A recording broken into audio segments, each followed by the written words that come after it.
one going to be?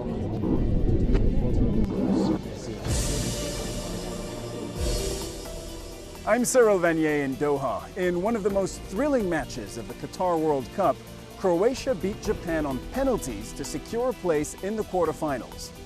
Ecstatic fans celebrated their team's victory. One high-profile supporter at Al Janoub Stadium was none other than Prime Minister Andrej Plenkovic. Well, we caught up with him just before that match to discuss the national side's performance in the tournament, as well as some of the latest developments back home, including Croatia's upcoming accession to the Schengen area and adopting the euro as its official currency. From relations in the Balkans regions to the European Union, the war in Ukraine, and NATO, Prime Minister Andrej Plenkovic talks to Al Jazeera. Prime Minister Andrej Plenkovic, thank you so much for joining us. Thank you for talking to Al Jazeera. Thank you for the invitation.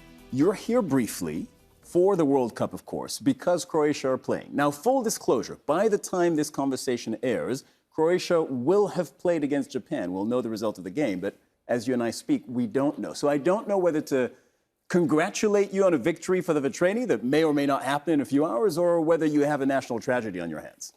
Well, I was just before our interview with our players, with our team, with our trainer. They're in a good mood, very enthusiastic. The team is playing well. Croatia came second in the last World Cup in Russia, and the fact that we have, for another time, passed the group round and we are now in the elimination phase gives us confidence that the players will play well. So I wish them luck, and the entire Croatia and the Croatian people across the world have huge expectations and are looking for a further step in this tournament. All right, let's talk about politics. As we speak, Western nations have decided a price cap on Russian oil at $60 a barrel. Now, this is intended to limit Russia's ability to finance its war against Ukraine. But the Ukrainian president, Volodymyr Zelensky, says this is weak. That's his word, weak. He says the price should have been half that. What do you think?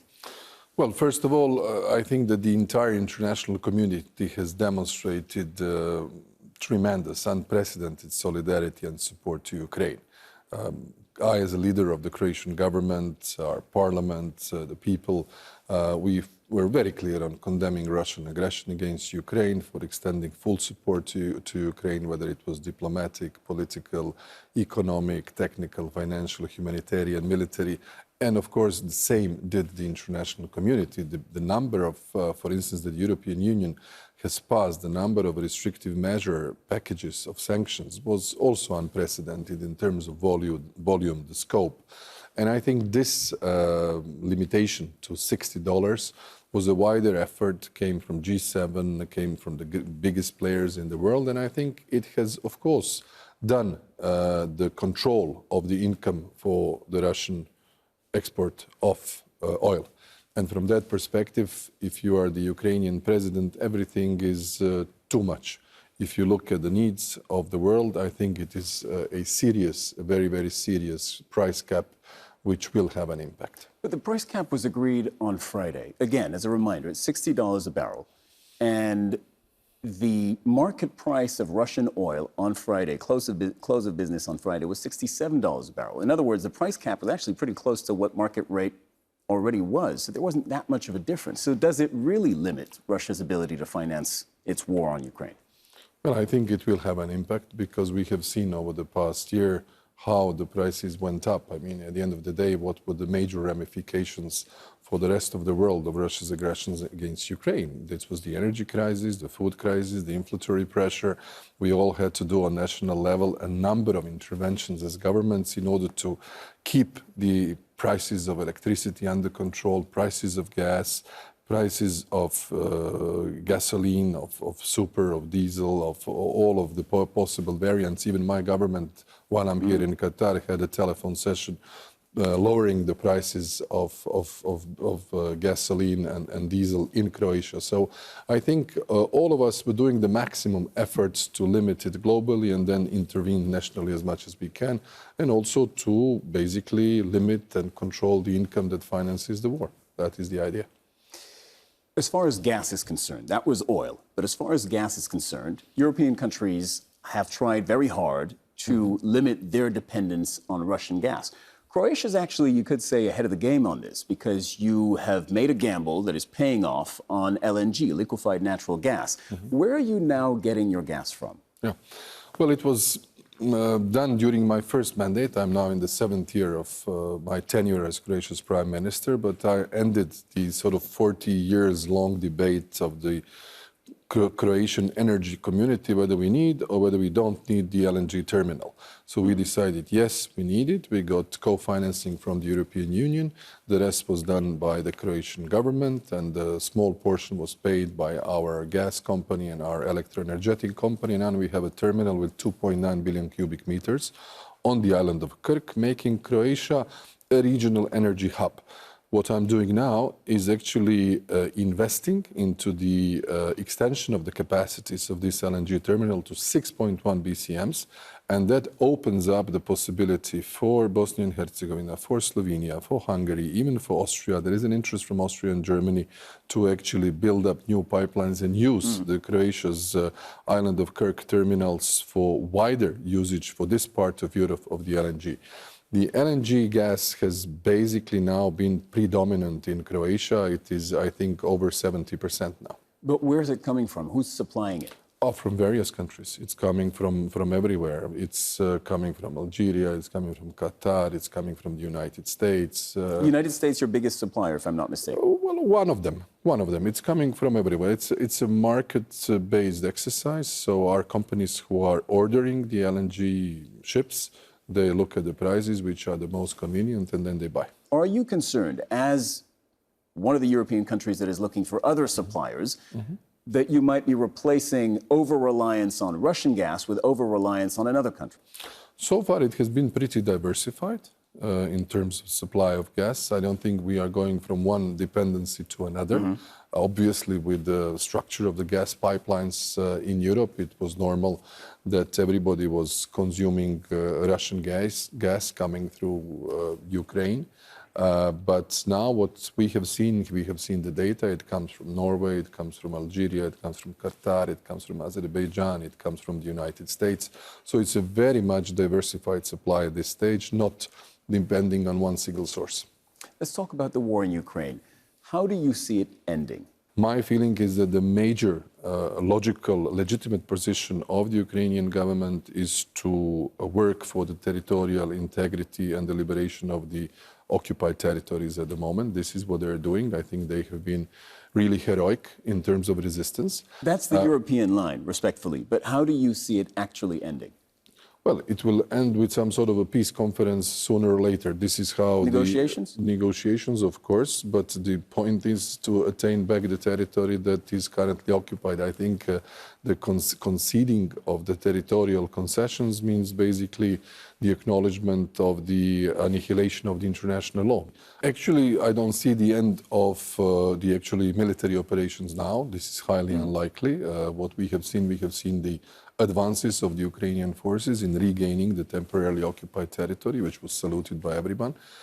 Ukraine has been in the position that many countries delivered military assistance and a serious military assistance. So once the blitzkrieg didn't function or didn't work in February, now I think Ukrainian military capabilities have been consolidated. It's very difficult to lose more land in the sense that we have witnessed over the first months of the war, and now they are more stronger. So combination of strength in terms of military capabilities and also diplomatic and international efforts in mediation is what will happen in the months ahead. Should NATO countries, of which Croatia is one, be supplying more military aid to Ukraine?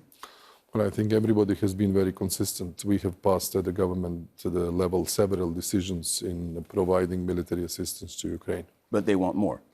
Well, the war is an exercise that consumes a lot of military equipment, a lot of ammunition, so this is a process which will last, and I don't think that they can produce themselves everything that they need, given the strength and the magnitude of the adversary. But Ukraine has several times requested defense systems, weapon systems, types of missiles that would give them a more decisive military edge, and NATO countries have been reluctant to go all the way in providing all the types of weapons that Ukraine has requested. Well, I have to admit I don't remember of any similar situation in recent years where we have seen so much military assistance in such a short span of time. If I compare Croatia 30 years ago, we were also a victim of aggression. It was the greatest Serbian Milosevic's policy, Slovenia, Croatia, Bosnia and Herzegovina, Kosovo, etc. We were not only in the position that we couldn't buy anything legally, we had United Nations arms embargo. So everything that Croatia received at the time was basically smuggled and paid extra with higher prices than normally. Here, you have countries who are actually donating military equipment to Ukraine to the extent which I don't remember ever happened in recent decades, actually. So, of course, they need more, but there are different countries who can give and provide different equipment. What lesson do you think perhaps Western countries, whether it's NATO countries, EU countries, can learn from the Croatian example? Well, we managed to end our situation in terms of the aggression against Croatia with the unique, successful operation of the United Nations. So part of our occupied territories were liberated in '95 with military police operation, but the remaining part was actually reintegrated into the Croatian legal and constitutional system through the United Nations peacekeeping missions, which was called Transitional Administration in Eastern Slavonia. And without one single bullet being fired, with one single person having died, this area of Croatia was reintegrated into our constitutional system. Ukraine wants to join both NATO and the European Union. Croatia is a member of both. It is the most recent, the youngest member of the European Union. Do you think Ukraine should be allowed into those two clubs? Yeah. When it comes to European Union, I was a fervent supporter of granting the candidate status to Ukraine at the European Council in June. I think we did the right thing. Ukraine has been doing for years a lot of efforts in fulfilling the criteria for moving towards the candidate status. This was finally granted in June. And this is an incentive for the Ukrainian government, for the Ukrainian people to work more. Once you obtain a candidate status, it does not necessarily mean that the membership will follow tomorrow. It is just the beginning of a structured, very serious, demanding process of adapting your own legal system, your economic system, your institutions, your ability to implement the so-called acquis communautaire, which is the bulk of the EU legislation. It will take years. When it comes to NATO, where we remain as an alliance today, is basically to stick to the language of keeping the open door policy, but I don't think that the conditions are ripe yet that there would be such a decision in the immediate future. Is there hypocrisy perhaps on the part of NATO leaders and NATO countries? 14 years ago, NATO accepted and approved Ukraine and gave Ukraine a perspective that maybe it would be able to join. And 14 years on, when you ask NATO leaders, they're equivocal about From today's perspective, perhaps it was a missed opportunity back in 2008. That was the Bucharest summit. This is when the decision on Croatia's accession to NATO was taken. For Ukraine and Georgia, it was put aside. What is important with NATO membership, and I will always remember the visit of, at the time, President of the United States, who came to Croatia just in front of the government and parliament building in 2008 on his way back from Bucharest. He says, now that you're members of NATO, no one will ever take your freedom away. And this is the strength of the collective defense of the military alliance and the Article 5 of the Washington Treaty. So from that respect, being in a way, means being protected. It's unlikely should Ukraine have been brought in years ago? Yeah, if that decision has been done by the leaders at the time, I think it would have changed things. But it was always a matter of how far you will go against, or how far you will go in at the time you will remember the near abroad of Russia.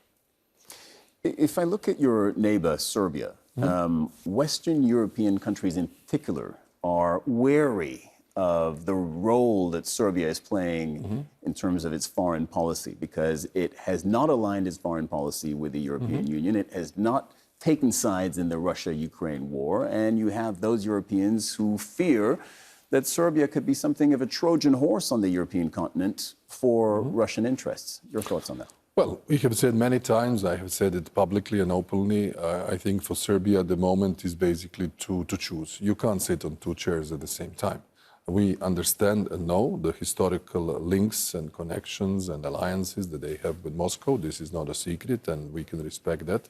But if your ambition is the genuine one and you're really committed to join the European Union, then in this process you're supposed to align your foreign policy positions with the general line of the European Union. What we have seen when it comes to the EU policy on Russia during only this year, Serbia didn't align. They're not aligning. They're not aligning. And this is going to be one of the messages in the declaration that we shall be adopting between the European Union and the Western Balkans, that the EU leaders invite the leaders of the region to align their common foreign and security policy positions with the EU. And this is an opportunity for Serbia to be more articulate and more assertive and not trying to balance. Because here, I wouldn't say it's black and white, but you can't be really both, on both sides. At the moment, is Serbia a suitable candidate for accession to the European Union? Well, Serbia is having a candidate status They have for candidate years. status, And but they're are they also, a suitable candidate? They are negotiating accession. It is a process that will take time. If they continue like this, their process will be slower. It's very clear. Not only because of Croatia, but it's a general opinion among many, many member states. If I look at all your neighbors, region-wide, the Balkans, you have spoken out in favor of all those countries joining the European Union. Why? Well, we feel that the entire area of Western Balkans, and these are 6 countries, it's Serbia, it's Bosnia and Herzegovina, Montenegro, Kosovo, North Macedonia and Albania, they are surrounded by the EU members. They have nowhere else to go. You have Greece, Bulgaria, Romania, Hungary, Croatia. So they're basically like the inner courtyard of the European Union, and are deeply convinced that it is good for the countries, good for the European Union, if these countries attain the adequate legal, first of all, standards, economic standards, social standards, build strong institutions, fight against corruption, cooperate with each other, address the remaining bilateral issues which are there in the air, and basically join the club. The longer they remain out of the club, we shall see more impact in the region by the non-EU actors, and that's so clear. But when you go to the European summits, you represent Croatia there. There are 26 other voices in the room. You know how difficult it can be to reach consensus and reach decisions. You want to add more voices to that conversation. Well, you mean whether the EU that is too big can function? Correct. Well, but this is a perennial debate of deepening and widening. And you're on the side of widening. Well, as someone who joined as 27, I would be a hypocrite if I would say, no, that's enough, we'll keep everybody else out. I don't think this is normal. What we want is that those countries who want to join pass the very severe path of fulfilling the criteria just as we did, and they join, because it's good for the European stability, it's good for the European cohesion. At the end of the day, all countries combined are now representing, in terms of population, less than the former Yugoslavia had 30 years ago. So in terms of numbers of population, it's not a lot. In terms of decision-making, I understand the concerns of the founding members, of the big members, of the contribution to the EU budget. I fully understand that, but at the end of the day, we need to have a structured process. In that respect, I very much commend the fact that we have launched in Prague 2 months ago, the European Political Community, as a new format where we shall meet regularly in a wider forum so that we can actually create bonds between those who are in the club and those who are yet to become or would like to join. And therefore, our position was, for all of our neighbors, you're welcome. Please fulfill the criteria. We are supporting you. As far as your neighbor Bosnia is concerned, Croatia is sometimes, I might say regularly, accused of interfering in their politics.